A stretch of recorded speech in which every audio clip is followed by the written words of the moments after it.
1970, we sure we did the forefront.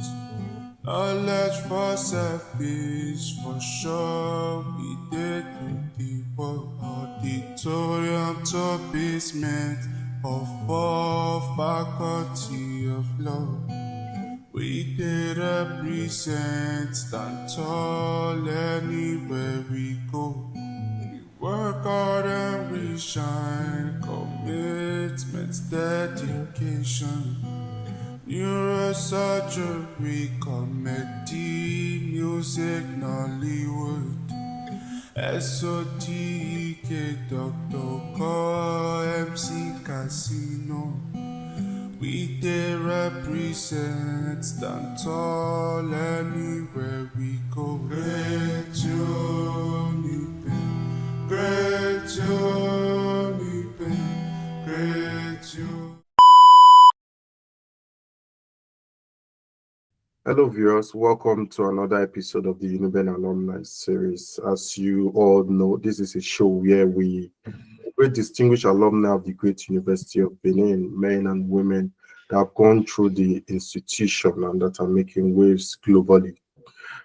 They tell us their journey, their Uniben story, and the intention is to motivate current students and also young alumni with these stories. And on today's episode, we have a distinguished alumnus with us today. He's a medical doctor and also a comedian. I know you are wondering the blend. What we'll get to know a lot of that during the course of conversation. We have Dr. Okodaso Henry, popularly known as Dr. Okomama Henry King. Thank you very much, sir. Thank you very much, Kevin, for having me. Thank you. Good to have you, sir. I've had a question on my mind for a very long time to ask, and I think this might be the proper platform to ask that question to get clarity. You are being referred to as the only comedian or director of ceremony that is a medical doctor. Is that true? Yes. So it's like, so I'll put it like this. I'm the first comedian to become a medical doctor. Okay. Then I'm also the first medical doctor to become a comedian locally and internationally. Okay. So, however, there might be maybe one or two doctors in the past that maybe might just throw one or two jokes and all that, but there is none that is known in terms of doing it professionally around the shores of the country and outside the shores of the country as at the last time I checked. But for some time now, I know we have one or two that are medical doctors that are now into comedy and they are pushing on. Okay. That means you are a pace setter in that regard. Which comes first, or which came first? Was it the comedy? Were you a comedian before you ventured into medical school and become a medical doctor, or it was during the course of your medical school you said, "Oh, this is another area I think I'm doing well, I can do well"? So, which came first for you? Comedy came first. So it just started right from my secondary school days when I was in Unity School, Agbaro. At that time, I was the vice president, Jets Club. I was the sectional head poetry in a sectional head poetry, literary and debating society. Okay, I was the paymaster of the Nigerian Army Cadet, and I also was the president of the press club, then Unity School Agbaro, and I was a class rep of SS3A. So, and I was representing Unity School Agbaro, apart from the academic quiz competition that we used to have competitions with government college and all that. I was also representing when it comes to poetry recitation, when we go out for the social, we go out for literary debate society activities, or when we are invited for press club activity. So from there, as a member of the Literary Debating Society, I was acting in school with some of my senior then, Fred Olumokoro, Beka Ijaifor, and when we graduated from Unity School, a comedy club was formed, known as Comedy Makers. Okay, so we were doing short. From there, to make it short, we had Comedy Makers, where we are being invited to perform short comedies in birthdays, and it so happened that at the same time, though data was splitted into two, then the likes of Terry Maxson, Tudor Monode, Stella Old, Stella Fidelis, Black Bomono Lugakbo, that used to be in data Edo Broadcasting, then Bender Broadcasting. They now moved to they moved to Delta, and today Omono there was a renowned musician, Terry Maxey, started a new program on Delta Broadcasting every Saturday morning, known as Variety Express. So he started inviting us to perform short comedy. So it from there, I started developing although from the secondary school, I've already known my talent in acting and comedy and other stuff. And it also, of course, I grew up in Agbasa, where we used to do wording and word each other and yab each other. And so those were my formative days in terms of comedy. So through Tundo Monides program, I became kind of became popular. And when the crew, a lot of the crew got admission into tertiary institution, Baker and Fred went to Ida Poly, and Avra went to University of Port Harcourt. So I was left. I was still like hustling, working. Then I joined another theater group known as Heritage Production. Okay. Yeah. So comedy came first for me. That's the bottom line. Oh. Comedy came first for me. But I've always known that I am going to study a course that I can practice on my own, I can work for the government, and that can take me anywhere in the world to work. Oh, so okay. Even right from SS1, they started calling me doctor at home. Okay. If comedy came first, and you just mentioned that right from your early days in senior secondary school, you were being addressed as a doctor. But when it was time for you to take JAM and choose the University of Benin medicine, did you consider that medicine or medical school is quite demanding? And with your talent, did you put that into consideration and said it might be difficult for you to express your talent as a comedian if you're in medical school? Did that come into? That did not initially strike me, because I just felt that when I get to that bridge, I will cross. Because by the time I wrote my JAM, I spent about 3 years at home, not because I can't pass my exams, was because I had to work for my brother to go to school.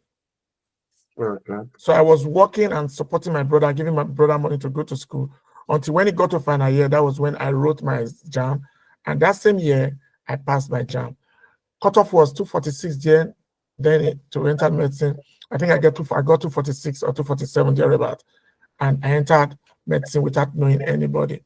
And before I entered, I was already performing with the likes of when Shell Petroleum will do their NEAC, and most of those oil companies are doing their end of year party, and they invite the likes of Alex O, very powerful bands like Gerardo Pino and the extended family. Then I was already performing as a comedian, or my group will be called to perform as to do short comedies in those.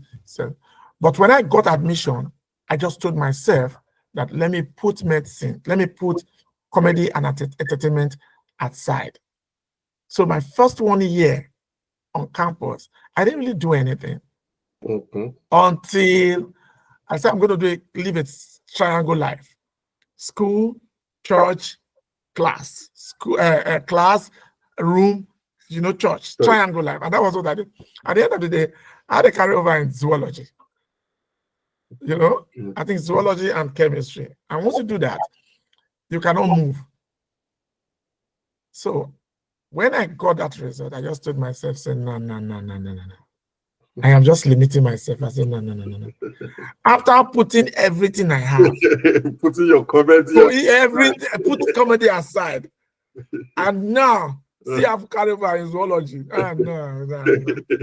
And as God will have it, I was in my room one day sleeping, and they or three wanted to do a program, and they said they were looking for a master of ceremony. So because most people already know me, most people from Warri already know me. Yeah. So they were even surprised. How did I come to Uniben and just decide to just relax? Yeah. So they told the chairman, I can't remember the name, and said there's a guy from Warri. If that guy anchor your program, if you hold this program, and so where is it? It says in block A, room 106. That was my first room in University of Benin. So the guy came and they wake me up and like, yeah, I remember of this one. I'll come and do this event for us. And I said, which event? Say there. I said, well, you people will pay. They said how much? I said, well, pay 300 naira. So they negotiated and negotiated. Instead of giving 150, I'll be 100. That's a big money now. Of course. So I took it and I went for that event. I didn't know that EBS sent their crew down, ITV sent their crew member down. Kevin, I killed that event. I killed it, I buried it, and and that was the starting point. Samson Oyemoka of blessed memory was there. He saw me say, guy, you are good. The likes of the current GM of Edo Broadcasting, Sula Alede, all the likes Eugene Okoye, Pat, Tracy Osadolo, So, and from there, they started inviting me to campus life. Oyemoka was doing campus life then. So every Saturday, I would go to EBS, and as the program is going on, it's a request program, I'll be made to crack jokes and all that. Okay. So that same year, Alfred Olumokoro, we both of us were in comedy makers, has finished his OND at Ida Polytechnic. Now, because his uncle was the vice chancellor, of course, he was able to, and of course, a very smart guy, so it's not by that to do. So, but he was able to get direct entry to come and study accounting in Nigeria. And because of that good connection, they founded Pick a Brain already at Ida. Okay. And so when they came to Uniben, two of us came together and said, okay, let's reenact Pick a Brain in Uniben. And that was the beginning of Pick a Brain Foundation. Okay. And so from Pick a Brain, we were doing our event, Best of the Best Awards, where we invite first class celebrities, then all those top class Nollywood. We invited Ramsey Noah. We are the ones that invited RMD, Omotola Jalade, Emeka Ike, Tarila Basoj, Sumbo, Tony Umez, Sam Dede, and we invited all that to grace our award. And our event, Best of the Best Award, was like top of the A show. It is us, Pick a Brain organization, commits, that was being at that time. It was HDK Ezeja, Osarabo, and those likes, the one actually anchoring. But my biggest breakthrough in terms of comedy came from I think HDK Ezeja and Osarabo, when they recommended me for Fanta Show, and I performed there with the like of Tenu Tetula, Two-Face then, Plantation Boy. And the first edition, it was Stella Damascus and his husband is the band that his husband belonged to them that came, and they did it at Otuka Park. But the second edition was at the Uniben Sport Complex. Oh, okay. And that was where the stage collapsed in that event, But God, nobody got injured, everything. And so that was my journey into entertainment fully. And Okay. Let's go back to the beginning of your medical school. You mentioned earlier during the course of this interview that while you were in SS1, you were already being addressed as a doctor. What other factors influenced your choice of medicine? Or was it that, because I know as at then, the brightest students wanted to study medicine. It was just like the tradition for the brightest students to study medicine. What was it for you? What influenced your choice to study medicine? Okay, so by this, thank you for that question. I won't say it's a setback. I also call it a blessing. When there was a time in my life I was playing football. My mom said I shouldn't play, but I was continuing playing, and I kind of had an injury on my right leg. So I had osteomyelitis. For 4 years, I didn't go to school. So I was moving they were taking me from one hospital to another, and until Professor Oriwere, I met him, and I just want to summarize and cut the story short. Oriwere operated on me together with maybe say Dr. Professor Little, maybe say and all that. And so, even though I went through all this, at a point, and I've also wanted to be a doctor. Now, in my secondary school, with all those clubs that I belonged to, with all those activities, I was still the top 3 in my class. I was number 3 in my class. And overall, among the science classes, I ranked between 1 to 5. So if I take first in A, in most cases, I'm taking the overall first. Exactly. When I take first in my class, I'm taking overall first. If I take third in my class, it means that I'm going to fall between 4th or 5th.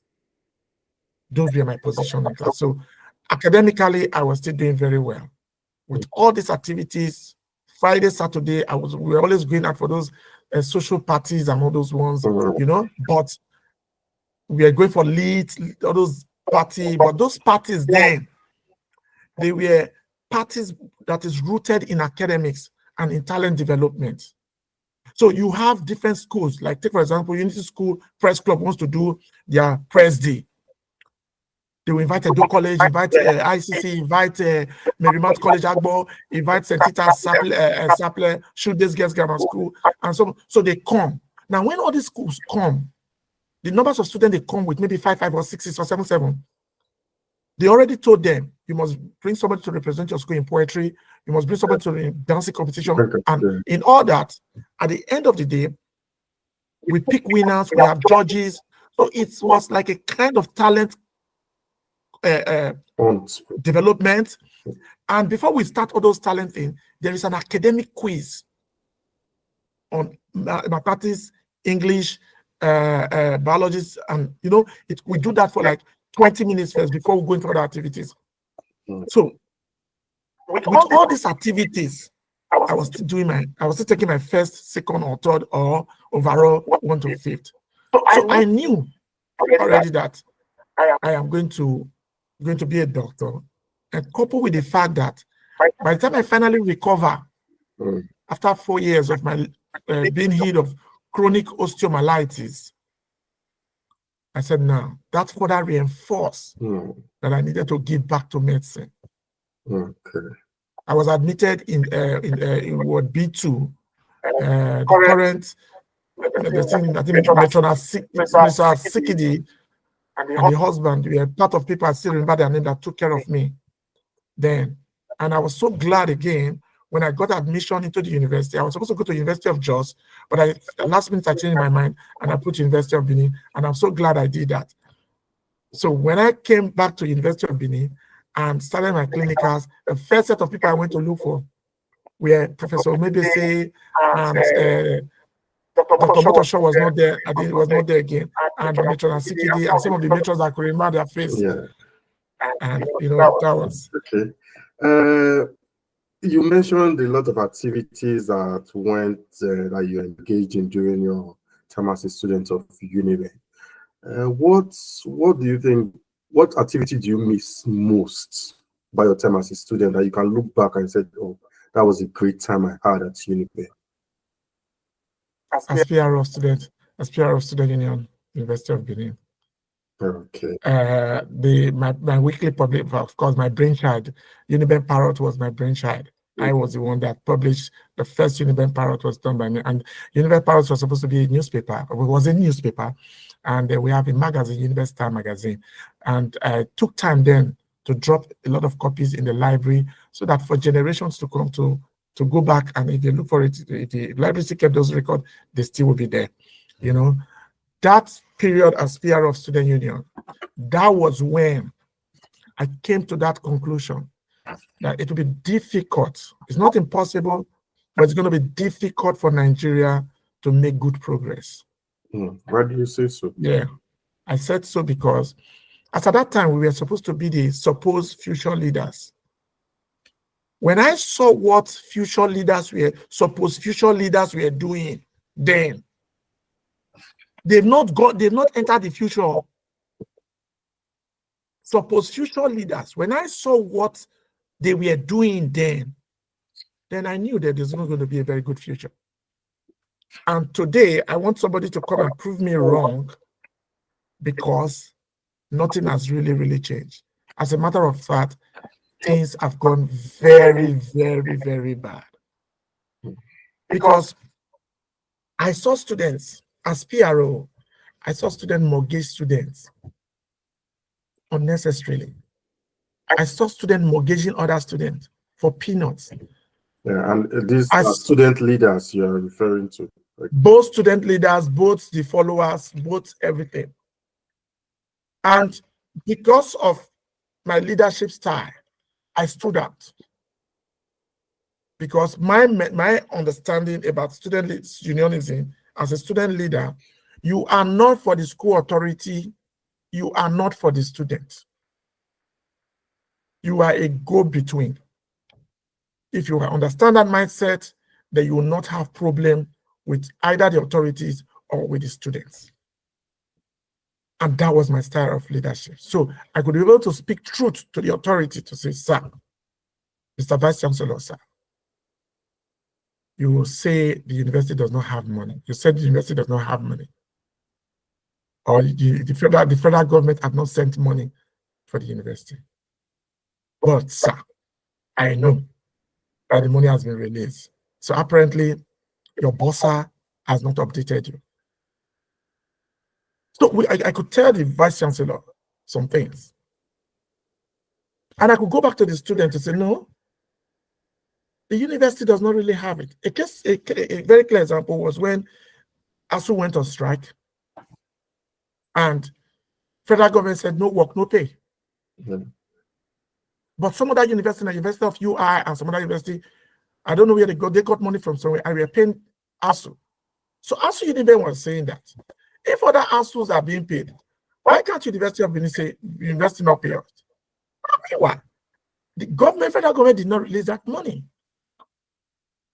And so we have to also tell the Vice Chancellor, if other Vice Chancellor are looking for money to pay, why can't you also look for money to pay? ASU have a right to complain, because at the end of the day, the authority actually want the student to put pressure on ASU to go back to class. ASU want us to put pressure to use us to put pressure on the authority. But I and some of my executive members, my president, we understood what the game plan was, and we have to actually dig out the facts. And at the end of the day, we stood in the side of ASU. But what did some of this university do? I found out and discovered some of them use funds that have been lying fallow, like library funds and other funds. And that was where, I think, if I recall very well, the Vice Chancellor took permission from the Chairman of Council and all that. And one fund that was left somewhere that was supposed to be forward, I don't know if it was library fund or something, but was taken there and maybe set to ASU, not for the 4 months, but for 2 months. And ASU came through. So that is who a student union leader should be. You're supposed to be a go-between, protecting the students and also balancing it with what the authorities are like telling you and everything. So my days in University of Benin, I miss that position as a PRO where I could tell students to their face and say, no, this is not right. If other PROs or other student leaders will taking this one, I will not convey to this. I will not support you on it. Mr. School Authority, sir, please, and that could explain why I was nominated into Uniben, a lot of committees. I was a member of Campus Welfare Board. I was a member of Convocation Committee. I was a member of Uniben Praise. I was a member of Uniben Dress Code Committee with headed by Professor Mrs. Akonkai. I was a member of Uniben Staff Student Relationship Committee. Even I was a member of Uniben Orientation Program. I was also a member. I was drafted into to become a member of Uniben Cultural Renunciation Committee, which was supposed to be a committee exclusively for the president of the student union. But I was made a member of that committee because I was actually active and I was in touch with everybody, and I speak truth just the way it should be said. Okay. So I missed that time. Okay, good to know. As a student leader, okay, I just wanted to know how you were able to manage your academics, school politics, and entertainment, because these are broad areas that needed your commitment and attention. So how were you able to manage these things? A very good question. That's a question everybody has been asking. I went for one interview, one medical interview, and yeah, because these are quite demanding endeavors that requires your time, your resources. So how were you able to manage? And the doctor took like 20 minutes to look at my curriculum vitae, look at my CV, and I was like, how did you achieve all this? How? Tell me how.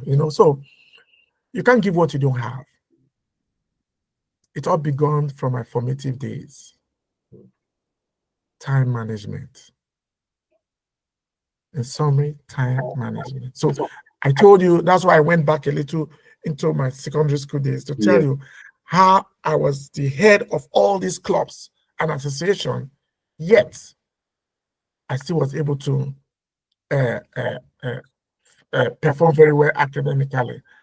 And I'm glad some of my teachers are still alive and they can attest to that even from my secondary school days. So because I already know how to manage my time and also understand the best time I can read and assimilate, then I know how to apportion those times. Okay, so entertainment on its own is big. Politics on its own is extremely big, and medicine is huge. Another thing that also helped me, especially when I got to, it's also started in my secondary school days. I understood myself. So I know where my weaknesses are. And I don't pretend over it. I don't pretend. So Kevin, if a lecture if a lecture is taught today and I don't know, I couldn't grasp, I don't understand, I don't know it, and I know you, Kevin, knows it, you have no peace. So no, you have no peace. You have no peace. Trust me. And I use this opportunity to thank Dr. Iragbon, Akpata and all some of my classmates. They know I will come. They know I will come. You will explain to me, yes, Dr. Yemisi, wherever you are in the US. Yemisi was another angel in Uniben. She was like, Henry, what are you doing? Do you know this one? Do you know this one? Come, let me teach you. So people sit down to bury their heads studying, but I will not sit for like 10 hours or 12 hours to study. But God also, I am open. I just say, I don't know it all. Teach me. Come and teach me. I humble myself to anybody's level. Teach me, because I don't mind.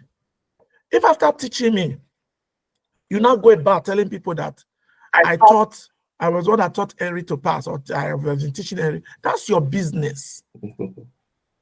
All I want to see at the board is the following students with the underlisted matriculation number have satisfied the examiner. And that's why it became a shock to a lot of people when we did, I think our second MB, I did what they call it, second MB, that's year 3 exam.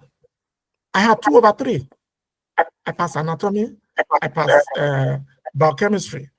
I only has receipt in physiology. And when I came back with the receipt, I just aced it, and that was it. So how can this comedian I'm a politician. and this politician, then I was director of socials, College of Medicine. I was 2 times director of socials, 2 times director of social, College of Medicine. And it was my turn. I was the first that did the first medical social board at Medical Complex. It was my project. So every offices I hold or I've held in my life, I've always left a legacy behind. And so it became big news. At the time in University of Benin, people don't even know, a lot of people don't even believe I was in medicine. Until I went, I think I was interviewed with Dr. Ayanru, or I think the former registrar, Ephraim. Yeah. You know, we interviewed, and that's where a lot of people now, so it's true. I will be passing or 2, or passing or 1, or passing or 4. They say, Okomama. Nah, sociology day now, you know, so it's properly humility and time management. Be honest to yourself. Be honest to yourself. What you know, you know. What you don't know, don't be too ashamed to allow somebody to teach you. And all that actually helped me. Okay. You have mentioned a lot of things. You've talked about your classmates in Uniben, how they helped you and all that. What can you say Uniben taught you?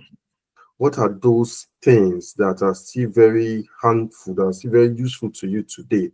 And you say I learned it from the University of Benin. Uniben taught me more resilience, even though as a proper Warri Agbasa brought up, you know. I grew up in Agbasa, and I'm not ashamed to say that, you know. So I'm a proper Warri boy. So Uniben, because as a core Warri boy, or Agbasa core Warri boy, you know, we are not afraid of anything. In fact, the mistake he would do is to dare us. If you dare a typical Warri boy, he was going to take out the action, and he's going to down the consequence. He doesn't care. But he just want to prove a point to you that you can't just wake up and come and dare me. So I have that like inbuilt in me right from time. But Uniben reshaped that. Uniben refined that. Because now it's not just damning consequences. It's because whatever actions you take, there are going to be punitive measures and all that. So tenacity, patience, you know, dialogue, all that, doing things in a more professional and more reasonable way, as against what we learned locally. Uniben helped me. The fact that I studied medicine also iced the cake. And I give kudos to all my teachers, all, because the level of professionalism I carry today around the world, everywhere I've worked around the world, you will know that this guy is level-headed, easygoing, responsible, highly professional. You know, even all the practice I've done in my life everywhere. I keep to time, I do everything. All the events as a comedian, you'll be tempted to want to accept more than one event, like some of my colleagues will do. So you're calling me for an event. I already know one person has booked me, and I take money from you, and I take money from this person. Last minute, I call you that, oh, I'm going to send somebody down. I never did practice that. The worst that will happen is if you want me, I just say I'm booked already. But if you want me to make a recommendation for you, I will recommend somebody for you. And that's the way I go. So that is another thing was, if I I had known, I would have been able to modify one or two things then in terms of my entertainment. Okay. You know, yeah. So the reason being that when the entertainment was growing, when Alibaba was like till tomorrow is still very receptive to people, when he asked Basket and all that to come, and by the way, I started comedy before Basket. Basket was a singer in University of Benin. Before this time, I and AY Ayomako already had a relationship in Delta State where we were writing jokes to a particular program every Monday morning for years. And so in Delta State then, in Warri, there are three names you must hear on radio. A program anchored by Samuel Ifejoku, Senior Special Assistant to the Delta State Governor under Okowa and the current regime, Dr. Francis Oberewere. You know, Ifejoku has been there for over 25 years, 30 years into broadcasting. On his program, Ayo and Toby Laifa were already writing jokes. So this comedy thing did not just come in Uniben, it has been there. And all he would just do is just to acknowledge us. Special thanks to Henry, special thanks to Henry Okodaso, which is me, Ayo Deji Mako, which is AY, and Toby Laifa, and the Malcolm Tagbara. Those are the names you will hear constantly for over 3 years on radio. So when I came to Benin, to come to Uniben, I was already a comedian, known. And the likes of Agudai could attest to that because we all like Warri born comedian, all them are Legbe Shalele, all of them they know. The only comedian that started in University of Benin that I still remember before me was Gandoki. Gandoki was the rave of the moment then. Before I and FDD took over comedy and all that to another level. So when it was time to go to Lagos, when Opa William was promoting the Night of 1,000 Laugh fame, of course I was in medicine. I could not move because attendance was key. The second factor was that was the same second semester period because Night of 1,000 Laugh was always October 1st. And second semester is the time we organize Best of the Best. So I cannot leave my big show to go to Lagos to perform. So sorry to budge in here. If you were in another department, do you think you would have risked it and go to Lagos to attend? Yes. And that's why my brother is today shot into limelight and with the show under the shoulder of Alibaba. That's why they shot into limelight today. So because those early stage was when the comedy business pattern was evolving. Alibaba made that, brought everybody. So if I was going and attend, if I was actually had the opportunity to attend those Night of 1,000, then it would have been a different ball game. I would have been more. I would have been a more comedian. Is there any form of regret or? No. You know why? Today, I stand out extremely unique. I use the word extreme. I stand out different. Why did I say this? Today, I'm a medical doctor. So there are places I will go into, no other comedians will go there. But I can go anywhere any other comedian can go. Medicine saved my son. Medicine is still keeping my mother alive. So he also helps.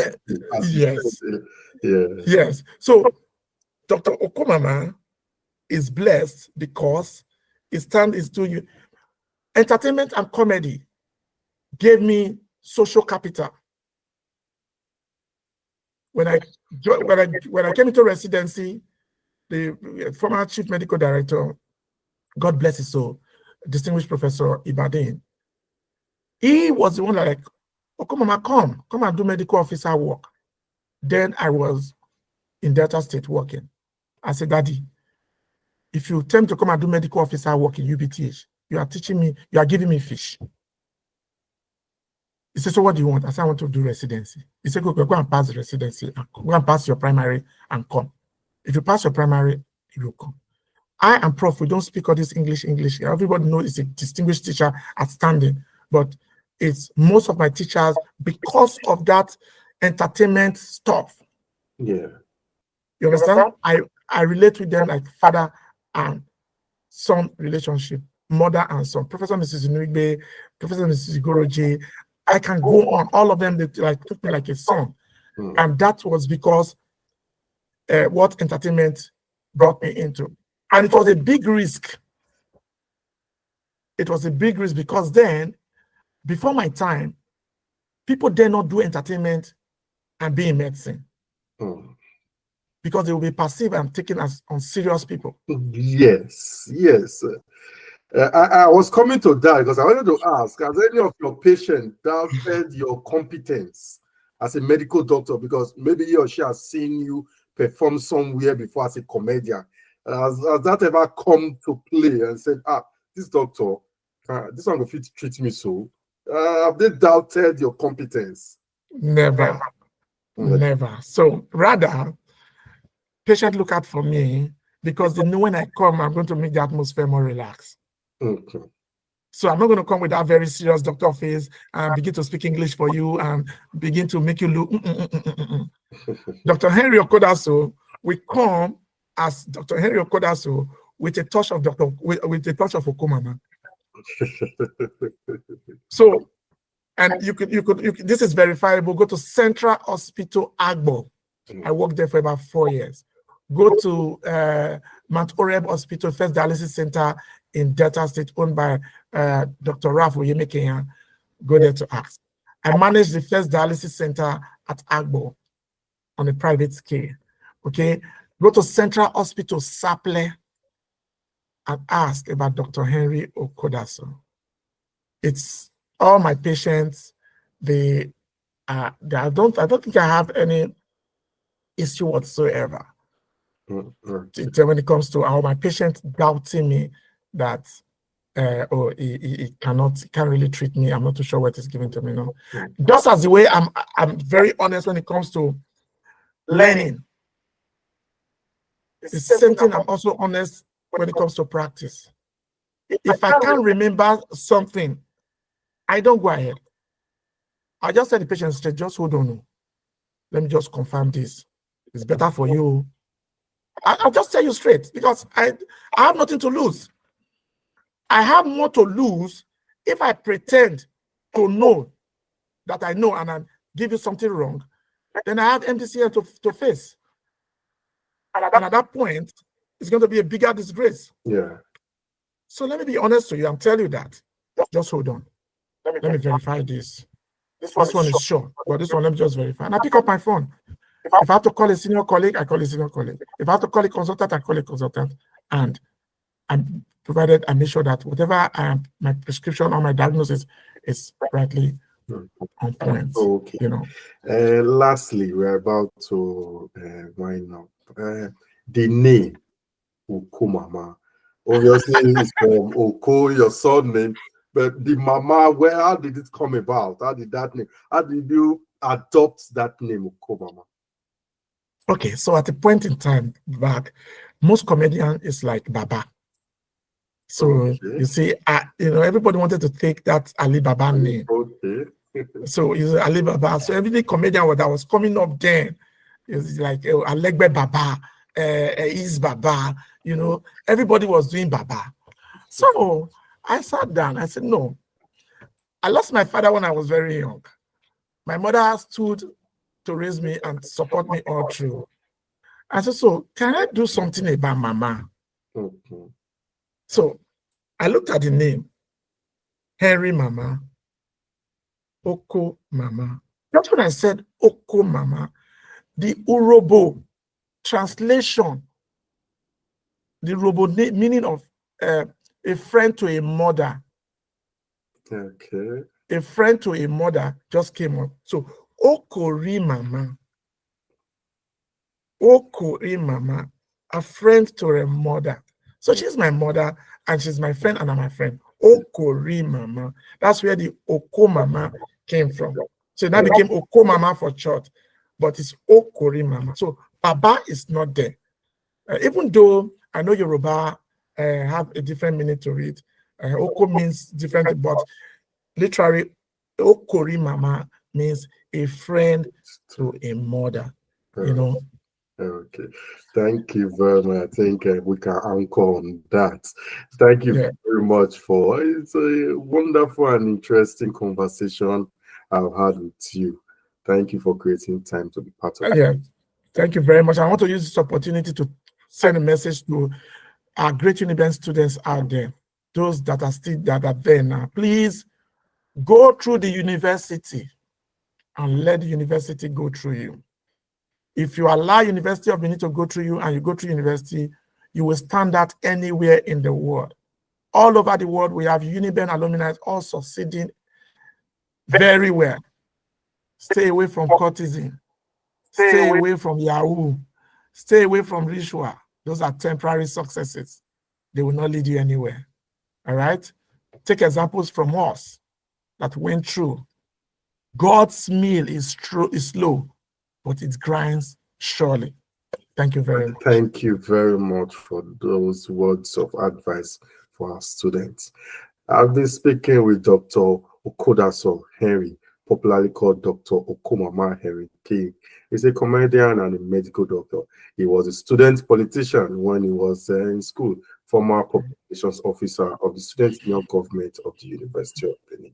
Continue to subscribe to our channel. We'll bring you more exclusive interviews. Bye for now. 1970, we sure we did the forefront.